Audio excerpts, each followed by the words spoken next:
All right, hey guys, this is gonna be our next week. So we're looking at April 26th through the 1st of May. So this is the virtual, visual, on video coach's notes for you. So on Monday, our warm-up is what I'm labeled like animal walks.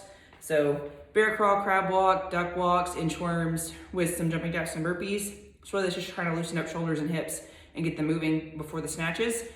If you would like to do Bergner warm up before the snatches, that's a good way to watch the athletes and see if they're hitting the right positions. But what we're doing for the snatches on Monday are 3 position snatches, but the positions are based off where your hips end up in the end of the snatch. So they're all gonna come from the floor. So I would have plates on the bar, or if someone's doing lightweight, just the bar at mid shin. The first rep will be a muscle snatch. So no rebend of the hips. Second rep will be a power snatch where my hips are just above parallel. Third snatch will be full. So what we're looking for is 5 sets of those 3 movements. So they'll do a muscle snatch, power snatch, landing raw muscle right at parallel, full squat snatch. That's 1 set. They'll do that 5 times. The weight will be lighter than some people want it to be because of the muscle snatch. So that muscle snatch means I don't get to drop back into the bar, which means I've got to pull and press. Some people might end up just using the bar. Some people might end up using 75 pounds. I think some of the guys can probably do somewhere probably around 100 if they've got a pretty heavy snatch. But don't let people get away with heavy weight and then kind of like sneak under this or end up doing this movement to get the bar overhead. We want nice, tall extension, pull those elbows and press out. So nice tall body on those muscle snatches. Because what we're looking for in this 3 position snatch is really tall on that first one, good control of a catch on that second one, so body awareness of where my hips are, and then kind of feeling that full snatch. So it's 2 primers essentially for a full snatch, but we're looking for really tall straight body line, good hip extension. Can I control my body and stop it at essentially parallel, and then a full snatch. For the workout on Monday, they've got single arm overhead lunges, so they can switch halfway through. It's an even number, so they can go half and half. Nice strong walkout. They can do them in place, or they can walk. RX Plus will be double overhead, so double overhead dumbbells walking, just like that. For the pull-ups, no bands this week, because I don't want them to kip in the bands, because that's not what the bands are for. The bands would be for strict pull-ups. So they can do ring rows, they can do the inverted rows on the bar. So where we come here, and we can either bend knees and pull, we can go feet straight out and pull. They can do the ones on the rings that are like that. So kind of sitting under the rings and pulling straight up. They can do jumping pull-ups if they want, and then normal pull-ups. So that's Monday. Tuesday, for our warm-up, for our back squats, we're gonna do a plate stretch. So I'm gonna come into this squat, holding the plate in my hands, pushing my elbows out, and essentially leaning back and forth, opening the hips. It's almost like I'm driving a car. So I've got the plate here, I'm kind of rotating into that hip and ankle. Spend 30 seconds to a minute there, kind of stretching those out. Then we're gonna do some calf raises. So have them put the plate down on the ground, toes go on the plate, come down all the way up. We don't want to see this where I'm bouncing. We want nice good control up, nice good control down for their reps. Loosen those ankles up for that squat. And then we're going to do some plate here on the overheads. So here, all the way up. Kind of warming that body up. The back squats this week, we're decreasing reps and increasing weight again. So it'll be 6 sets this time instead of 5. And we're looking for 4 to 6 reps. at a higher weight. So really encourage them to push that weight to go for 6 reps instead of just hitting 4, because it's really gonna make them stronger faster if they can hit 6 reps at a higher weight. For the workout that day, we have box overs and dumbbell thrusters. You all know dumbbell thrusters. We're gonna do double dumbbell thrusters. For the box overs, the height is gonna be 40 inches for most people. And all you have to do is take 2 of the wooden boxes, stack them the 20-inch sides together, and put some bands around them, and it will keep them together. We're not looking for them to jump on top. We're looking for more of like I'm trying to get over a wall. So hands up, and get a knee up, kind of go the other side. People can do that on the 20 inches, 24 inches, 30 inches if they want to. But that 40 inches, it's actually kind of fun to do them over. So just stack 2 on top of each other, put some bands around them, and then you'll be okay to push up and get over them. So for Wednesday, our WOD is all lifting. So I've been trying to throw in a monostructural workout every week. And by monostructural, I mean like it has one element. So it's either all running, all gymnastics, all weightlifting, something like that. So this is our weightlifting one. So I would expect people to come to this class because it kind of looks fun. It does look challenging, but I've done this workout before and I really like it. So what we're looking for is deadlifts. It's got power cleans, and it's got shoulder overhead, right? So the big thing for this one is your weight selection. So I don't want them to increase weight. I don't want them to drop weight in this workout. I want them to pick a weight and stay with it for all 30 rounds. It does seem like a lot. 30 seems like a lot. But for the first 10 minutes, it's essentially an EMOM of the deadlift, power clean, shoulder overhead, 3, 2, 1. So you're doing 6 reps. If I do like 85, 95 pounds, I would say that's probably what y'all call the 5 a.m. the A team. I would say they could probably do that. I'd say for newer people, probably look at barbell, 45, 55, maybe 65 pounds. Because what's gonna fatigue is gonna be that shoulder to overhead is gonna fatigue first, then the cleans, and then the deadlifts will fatigue. But we don't want them to decrease or increase weight, like I said. So really be a coach and really tell them what weight to pick, watch them move, and let them know that the first 10 rounds we're doing on the minute. So on 0, on 1, on 2, on 3, all the way up to 9. The next rounds you're doing every 50 seconds. So you're losing 10 seconds each time. The next 5 you're doing every 40 seconds. So you're losing 10 seconds. And the last 5 is an all-out sprint. So we're just looking for time. Those last 5 rounds are for time. As a coach, this gives you plenty of time to critique form and have them work through some things. So if I was coaching this class and say I had 7 people in class, I would probably look at one person each round in those first sets. So pick someone to watch their first set, give them a cue. Pick someone to watch the second one, give them a cue. Pick someone to watch the third, give them a cue, and then come back. After that second round, you can probably come back and watch 2 people at once. You can probably catch some things if they're off and they're EMOM. So if they both start right at 0 and they go, you probably can't catch them, but you've probably got some people who will start like 5 to 10 seconds later, so you can catch some stuff. And then you've got plenty of time, even through rounds 25, to correct and critique people. So you've got plenty of time to give everyone like cues and watch them and tell them how to move better. Try to give them maybe 1 to 4 cues over the whole day. If they get that first one, if you give them a cue and they get the first one right and they fix it, you can keep correcting. If you give them a cue and they really get that first one, try it a couple times and see if they can get it. But don't try to like completely overhaul their deadlift, power clean, and shoulder to overhead in one go. Give them 1 cue at a time to work on. So for Thursday, we're gonna work on inversions as our skill work this week. So we're looking at handstand holds, handstand push-ups, handstand walks, whatever they want to work on. That might be for some people handstand holds off of a box. So putting their feet on a box, putting their hands down. It could be wall walking into a handstand hold. They could be practicing kicking up into a handstand. They can practice handstand push-ups. They want to practice deficit handstand push-ups. They want to practice strict handstand push-up, handstand walk, whatever they want to practice is what we're going to work on. But to warm up, we're going to do some wrist stretches So those, you can do these right here, give like 10 reps each. So we're looking 1, 2, 3, 1, 2, 3 on each side. Give them those, give them some nice rolls, maybe 10, 20 each way.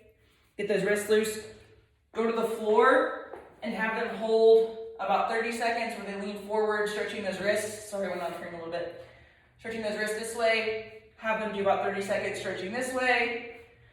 30 seconds sliding back and forth.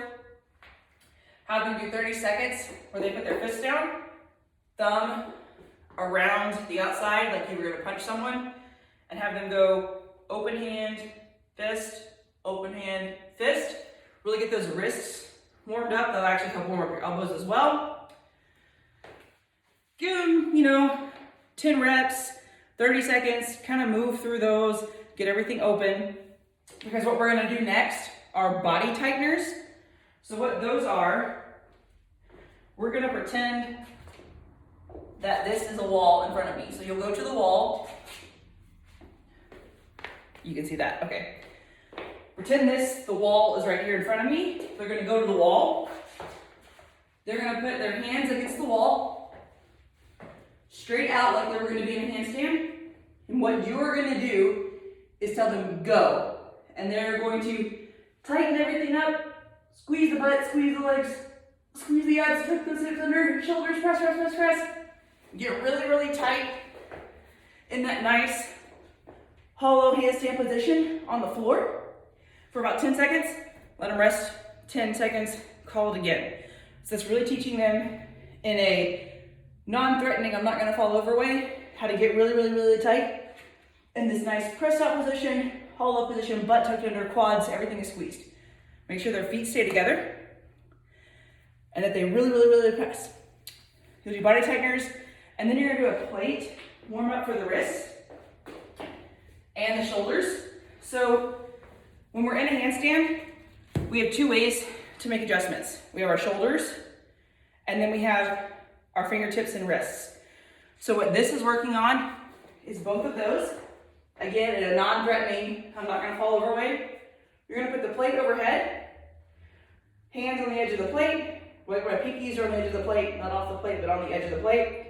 You're gonna let your wrists lean back, fingers go back, press up, forward, back, forward, back, forward. What that is warming up and teaching them is kind of that micro adjustment movement. So my fingertips and my wrist, and how to move the plate that way. But I also get some shoulder warm up and shoulder stability by pressing that plate up and having just to move my wrist. You're gonna work on handstands, inversions, push-ups, something, whatever they wanna work on as their skill for about 10 to 15, 20 minutes. Then they're doing a skill EMOM again. We're gonna do hollow rocks. So that will be on the floor, nice tight body, rocking back and forth. They can also do tuck rocks if they can't hold a hollow. Then they're doing a front rack hold. So all they have to do is unrack the bar and stand there. But if we want it to be heavy, so somewhere that's like 120, 130% of their front squat, something that is really heavy that they have to actually like try to hold and hold on to. No one should fail that. It shouldn't be so heavy that anybody like passes out or like knees buckle or anything, but just something where they have to brace and they really have to stand here and use their core and legs. The last part of that is wall walks. We don't have a ton of those, so they'll be good for that. On Friday, we have a partner workout where we're doing a lot of kettlebell work. Just kind of throw some fun stuff in there. So what we're looking for, kettlebell wise in this workout, are gorilla rows. So all that is, feet are nice and wide. I'm bent over at the hips. One kettlebell stays on the floor, and I pull in my chest. Gorilla row. We have kettlebell cleans. We're gonna go dual kettlebell hang cleans. I'm gonna take off my watch so I don't break it real quick. We're gonna go back and up. So on these, if you're trying to teach someone new, You can go single, which would be easier. Let them go single arm. You can have them do dumbbells. But for people who are experienced in CrossFit, I want them to try the kettlebell cleans. What we're looking for is when I swing back, my thumbs go to my bum. So as I'm holding this kettlebell, when I swing back, my thumb goes back towards my bum. And then I want to pull up and punch through with both hands. So thumb, up and punch through. If people wear whoops or watches or anything like that, remind them to take them off, because if those kettlebells crash, they might break a screen or break a band. The last part of the kettlebell part of that is going to be kettlebell floor press. So essentially, just like a bench press, we're going to do dual kettlebell. We're going to come elbows to the floor, press up, elbows back down, press up.